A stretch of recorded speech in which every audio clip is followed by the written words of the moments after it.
Hi అండి, నమస్తే. Welcome back to tasty spoon. నేను మీ భార్గవి. ఈరోజు మన ఛానల్లో చూపించబోయే రెసిపీ పన్నీర్ బిర్యానీ అండి. ఈ పన్నీర్ బిర్యానీ ఇంట్లోనే టేస్టీగా, సింపుల్గా ఎలా ప్రిపేర్ చేసుకోవాలో ఈ వీడియోలో చూపిస్తాను. అలాగే బిర్యానీ కోసం నేను స్పెషల్గా మసాలా ప్రిపేర్ చేశానండి. ఈ మసాలా వేసి బిర్యానీ చేసుకున్నారంటే పన్నీర్ బిర్యానీ చాలా బాగుంటుంది.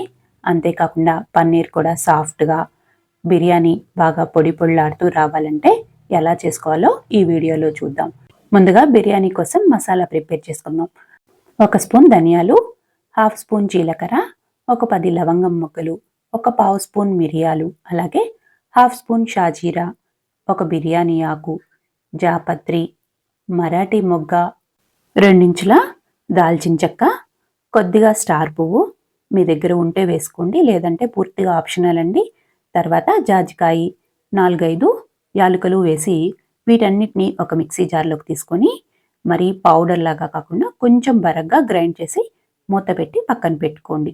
తర్వాత మీరు ఏ కడాయిలో అయితే బిర్యానీ చేయాలనుకుంటున్నారో అదే కడాయిలో పన్నీర్ని ఈ విధంగా క్యూబ్స్ లాగా కట్ చేసి వేసుకోవాలి. ఒక 1/2 స్పూన్ ఉప్పు, అలాగే 2 స్పూన్ల రెడ్ చిల్లీ పౌడర్, కొద్దిగా పసుపు, గ్రైండ్ చేసి పెట్టుకున్న గరం మసాలాని 2 స్పూన్లు యాడ్ చేసుకోండి, సరిపోతుంది.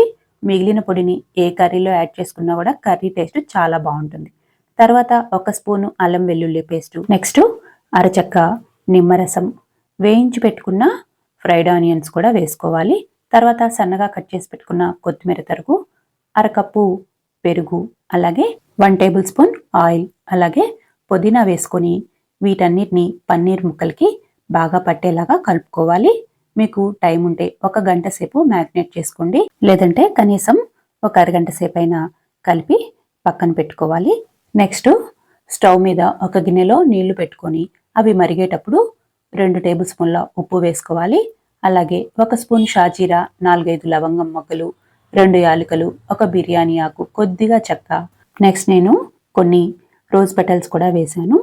మీ దగ్గర ఉంటే వేసుకోండి, లేదంటే పూర్తిగా ఆప్షను.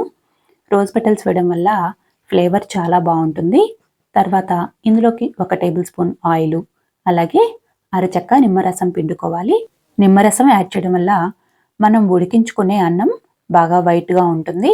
ఇప్పుడు 1 గంట సేపు నానబెట్టుకున్న 2 కప్పుల బాస్మతి రైస్ని మరిగించుకుంటున్న నీళ్ళల్లో వేసుకోవాలి. బాస్మతి రైస్ని నానబెట్టుకోవడం వల్ల రైసు ఇంకొంచెం ఎక్కువ పొడవుగా వస్తాయి. తర్వాత ఒక్కసారి కలుపుకోవాలి, మరి ఎక్కువ కలుపుకోవద్దండి, బియ్యం విరిగిపోతాయి. నెక్స్ట్ అన్నం 80% కుక్ అయితే సరిపోతుంది. చేతిలోకి తీసుకొని మధ్యలోకి తుంచారంటే లోపల కొంచెం పొల్లుకుంటే సరిపోతుంది. ఇప్పుడు ఈ రైస్ని అంతటిని తీసి పక్కన పెట్టుకొని నెక్స్ట్ మంటని లో ఫ్లేమ్ మీద పెట్టుకొని కలిపి పెట్టుకున్న పన్నీర్ కడాయి పెట్టుకొని అందులోకి 2-3 కట్ చేసిన పచ్చిమిర్చి ముక్కలు వేసుకొని ఉడికించుకున్న అన్నాన్ని చిల్లులు గరిటె సహాయంతో తీసుకొని ఒక లేయర్ లాగా వేసుకోవాలి.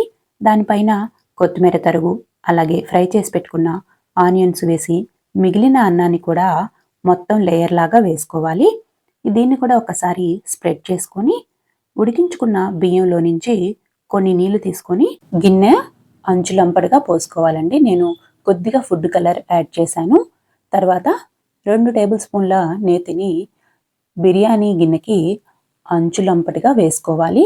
ఇలా వేయడం వల్ల అడుగంటకుండా ఉంటుంది, అలాగే టేస్ట్ కూడా బాగుంటుంది. నెక్స్ట్ బిర్యానీ పైన కొద్దిగా కసూరి మేతి, అలాగే కొన్ని ఫ్రైడ్ ఆనియన్స్ కూడా వేసుకొని మూత పెట్టి ఒక 5 నిమిషాలు మీడియం ఫ్లేమ్ మీద, మరొక 10 నిమిషాలు లో ఫ్లేమ్ మీద పెట్టి ఉడికించుకోవాలి. అలాగే స్టవ్ ఆపేసిన తర్వాత ఒక 5 నిమిషాల సేపు మూత పెట్టి అలానే వదిలేయాలి. చూసారుగా, పన్నీర్ బిర్యానీ చక్కగా పొడి పొళ్ళాడుతూ లోపల వరకు పర్ఫెక్ట్గా కుక్ అయింది. నెక్స్ట్ ఒక ప్లేట్లోకి తీసుకొని రైతాతో సర్వ్ చేసుకోవడమే. ఎంతో రుచిగా ఉండే పన్నీర్ బిర్యానీ రెడీ అయిపోయినట్లే. పన్నీర్ ముక్క కూడా లోపల వరకు పర్ఫెక్ట్గా కుక్ అయింది, అలాగే చాలా సాఫ్ట్గా వచ్చిందండి. వీడియో నచ్చితే తప్పకుండా లైక్ చేయండి.